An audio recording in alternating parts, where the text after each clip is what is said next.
స్వర్ణాంధ్ర 2047 లక్ష్యంతో వ్యవసాయ రంగానికి ఏపీ సీఎం చంద్రబాబు నాయుడు పెద్దపీట వేస్తూ దూసుకెళ్తున్నారని వ్యవసాయ శాఖ మంత్రి అచ్చెన్నాయుడు అన్నారు.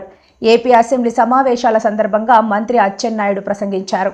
ఇంజనీరింగ్, సాంకేతిక, సామాజిక శాస్త్ర విభాగంలో విద్యా పరిశోధన విస్తరణ ఖాళీల ద్వారా రాష్ట్రానికి సేవలు అందిస్తుంది. 2023-24 సంవత్సరంలో ఇంటిగ్రేటింగ్ ఫార్మింగ్ సిస్టమ్ మిల్లెట్స్ వారికి బెస్ట్ పర్ఫార్మింగ్ కింద ఈరోజు అవార్డులు కూడా వచ్చాయి. ఐసీఆర్ వారికి 23-24 సంవత్సరానికి గాను బెస్ట్ పెర్ఫార్మెన్స్ అవార్డు కూడా వచ్చింది. 2023-24 సంవత్సరంలో రాష్ట్ర స్థాయిలో నూతనంగా అధిక దిగుబడులు వచ్చినటువంటి 9 రకాలను విడుదల చేశారు. 2024-25 సంవత్సరంలో 10 ప్రధానమైన పంటల్లో డ్రోన్ ద్వారా వ్యవసాయ రసాయనాలను పిచికారీకి స్థిరమైన కార్యాచరణ విధానాలను అభివృద్ధి చేయడంలో విశ్వవిద్యాలయం దేశంలోని మొట్టమొదటిది. వీటితో పాటుగా డ్రోన్ పైలట్లకి శిక్షణ కూడా నిర్వహిస్తుంది. విశ్వవిద్యాలయం 2024 సంవత్సరంలో సాధించినటువంటి పేటెంట్ వివరాలు: ఇన్వివో పద్ధతిలో గ్లైసెమిక్ ఇండెక్స్ సంబంధించి కిట్ నిరూపణ, నానో బయోచార్ తయారీ అవలంబించే పద్ధతి, మిరపలో గ్రేడింగ్ మరియు ప్యాకింగ్ యూనిట్. వ్యవసాయ విశ్వవిద్యాలయంలో స్థిరమైన ఆదాయం ద్వారా రైతుల శ్రేయస్సుని పెంపొందించేందుకు ఎదురు చూస్తూ పర్యావరణ వ్యవస్థను పర్యవేక్షిస్తూ ఆహారం మరియు పోషక భద్రతల కోసం వాతావరణ స్మార్ట్ వ్యవసాయ పద్ధతుల్ని ప్రోత్సహించడం జరిగింది. ఆచార్య ఎన్జీ రంగా విశ్వవిద్యాలయానికి 2024-25 సంవత్సరానికి 507.03 కోట్లు బడ్జెట్ ఇవ్వడానికి ప్రతిపాదించాం. డాక్టర్ వైఎస్ఆర్ ఉద్యాన విశ్వవిద్యాలయం.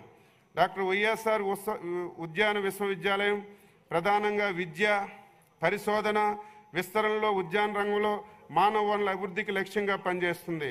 ఈ విశ్వవిద్యాలయం కింద 44 సంస్థలు అంటే 5 ఉద్యాన కళాశాలలు, 4 ఉద్యాన పాలిటెక్నిక్ కళాశాలలు, 20 పరిశోధన స్థానాలు, 4 కృషి విజ్ఞాన కేంద్రాలతో పాటు 4 ప్రైవేటు ఉద్యాన కళాశాలలు, 7 ప్రైవేటు ఉద్యాన పాలిటెక్నిక్ కళాశాలలు పనిచేస్తున్నాయి.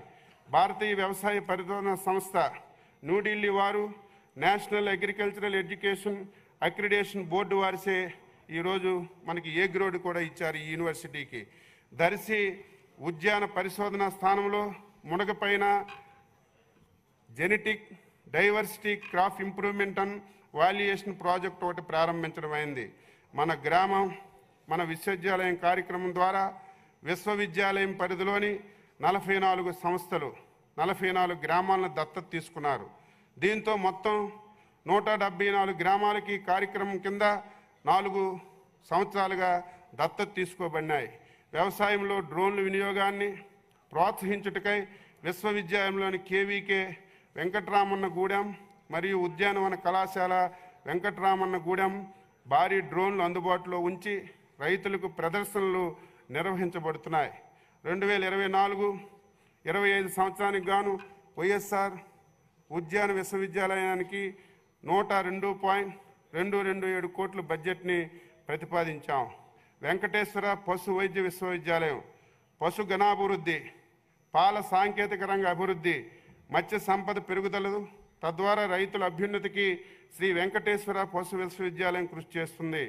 ఈ విశ్వవిద్యాలయం పరిధిలో మొత్తం 39 సంస్థలు బోధన, శిక్షణ, పరిశోధన మరియు విస్తరణ రంగాల్లో గణనీయమైనటువంటి సేవలు అందిస్తూ రాష్ట్ర ప్రభుత్వం ఇతర సంస్థల ద్వారా మన్ననలు పొందుతూ పురోగమిస్తుంది. ర్యాబిస్ వ్యాధికి గుర్తించడానికి అత్యాధునిక పరిశోధనలు విశ్వవిద్యాలయానికి కేటాయించబడినవి. 2023-24లో సుమారు 5 లక్షలు ఒంగోలు జాతి, 1 లక్ష పొంగనూరు జాతి వీర్య నాలికలు, 700 వనరాజ 5 ఆర్థిక సంవత్సరానికి శ్రీ వెంకటేశ్వర ఆలయానికి 171.72 కోట్లు బడ్జెట్ని ప్రతిపాదించాం. ఆంధ్రప్రదేశ్ మత్స్య విశ్వవిద్యాలయం చేపల పెంపకం, ఆక్వా కల్చర్లో వృత్తిపరమైనటువంటి నాణ్యమైనటువంటి విద్యను అందించడం లక్ష్యంగా పశ్చిమ గోదావరి జిల్లా నరసాపురంలో నూతన ఫిషరీస్ సైన్స్ కళాశాలలో 60 మంది విద్యార్థులతో ప్రవేశాలు కల్పించడం అయింది. NSPAD ప్రాజెక్టు కింద వ్యాధి నిఘా కార్యక్రమం జరుగుతుంది. బ్రూడ్ బ్యాంక్ ప్రోగ్రాం కింద బ్రూడ్ స్టాక్ ఇంప్రూవ్మెంట్ ప్రోగ్రాం జరుగుతుంది. రాష్ట్రంలో మత్స్య మరియు ఆక్వా రంగాల సమగ్ర అభివృద్ధి కొరకు కావలసినటువంటి నిపుణులను తయారు చేయడం జరుగుతుంది.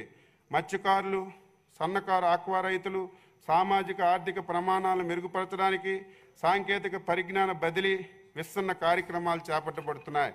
2024-25లో ఆశించే కీలక ఫలితాలు: అత్యాధునికటువంటి మల్టీమీడియా మాడ్యూల్స్ ద్వారా విద్యార్థులకి నాణ్యమైన విద్య అందించడం, ఎక్స్టర్నల్ ఫండింగ్ ప్రాజెక్టుల ద్వారా పరిశోధన కార్యక్రమాలను బలోపేతం చేయడం, చేపల పెంపకందారులకు అధునాతన రోగ నిర్ధారణ, చికిత్స సదుపాయాలు అందించడం, ఆక్వా